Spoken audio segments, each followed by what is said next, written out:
guys, good morning. It's Chrissy and welcome back to my channel. First, I wanted to introduce you to my friend CoCo Yoga. Hi. This is CoCo. She's a wellness coach and a yoga instructor in the Bay Area.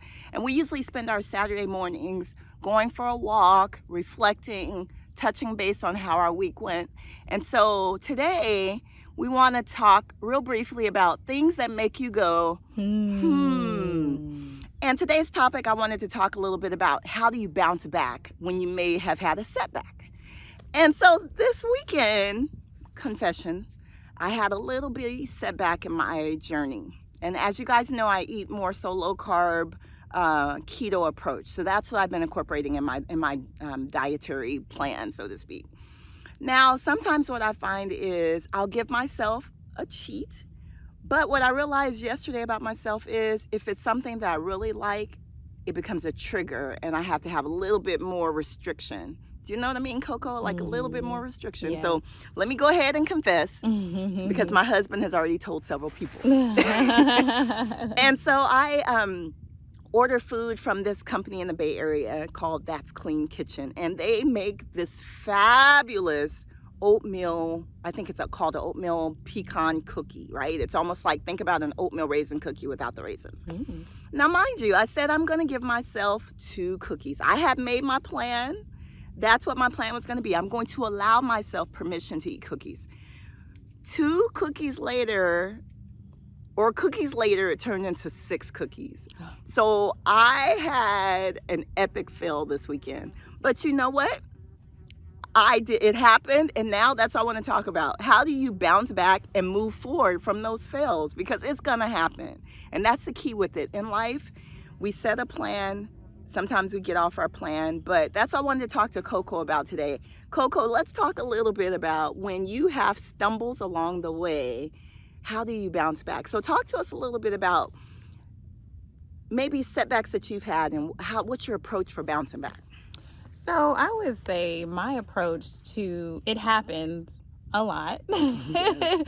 But the one thing that keeps me kind of going when I do fall is what am I going to go back to? So if I just completely give up and say, you know what, epic fail, it's done, I'm not moving forward, I always think about, well, what am I really going back to if I do that? So that keeps me moving forward. Okay, I made a mistake with my diet, or I didn't work out, 4 times this week like I intended.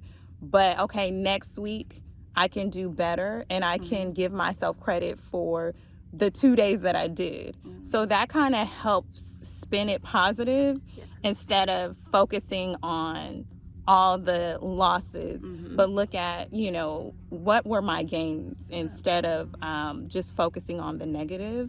So one of my secrets, I would say, is what am I going back to if I just completely give up?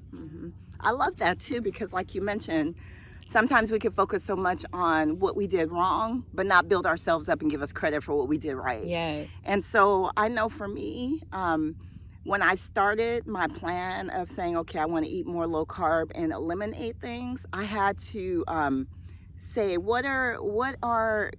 give myself a parameter, right? And that's what I want to talk a little bit about. How do you, in starting, because there's some friends I have that are trying to, sometimes they get discouraged because it's like you're trying to chip away at this humongous mountain. How do you start trying to eat healthier or incorporate fitness into your day? Do I have to commit to doing it every day for 2 hours a day? Can you talk to me a little bit about that? What's your approach? So I would say set some small goals. If you're a person that doesn't, work out or hasn't worked out in a long time, set a 10-minute go for a walk, goal at lunchtime, or in the evenings, I'm going to start incorporating, a daily walk with my family. So it's all about incorporating healthy habits and habit forming. So if you're not, implementing certain habits that you want to be implementing, start incorporating some healthy habits. And they say it takes 21 days to build a really good habit. Yep. So I would say pick a goal, and start working towards making it a habit. I love that. I love that. Because what'll happen is you can set unrealistic expectations and then you'll get discouraged. So I love that approach. And so really today, this is not meant to be a long video, but it's just something to say, hey, we're all in the struggle together. The struggle is real. Trying to make weight loss and exercise a realistic part of your life. It takes work because all of us, if we look at our life, 40 plus years, 30 plus years you've been on the earth, 20 plus years you've been on the earth, sometimes the bad habits are you've been with those bad habits longer than you've had with good habits. So now it's trying to break some bad habits and incorporate some good habits.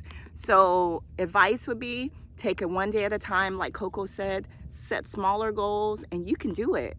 But I'm just here to say, hey, Chrissy failed. Chrissy had some cookies, but then today is the next day. I'm not going to allow that to ruin the whole weekend, and I give myself permission to just binge all weekend. Nope, nope, no. We're going to start the next meal, the next walk. We got up this morning. We did our walk. I haven't had breakfast yet, and when I have my first meal, I'm going to meal by meal, exercise by exercise, step by step. We can do it. So I'm here to encourage you. I wanted to introduce you to my friend who might pop up my videos every once in a while, that we can do it and we're in it together. So have a great Saturday, and check back next week for some more videos. Bye. Bye. Bye.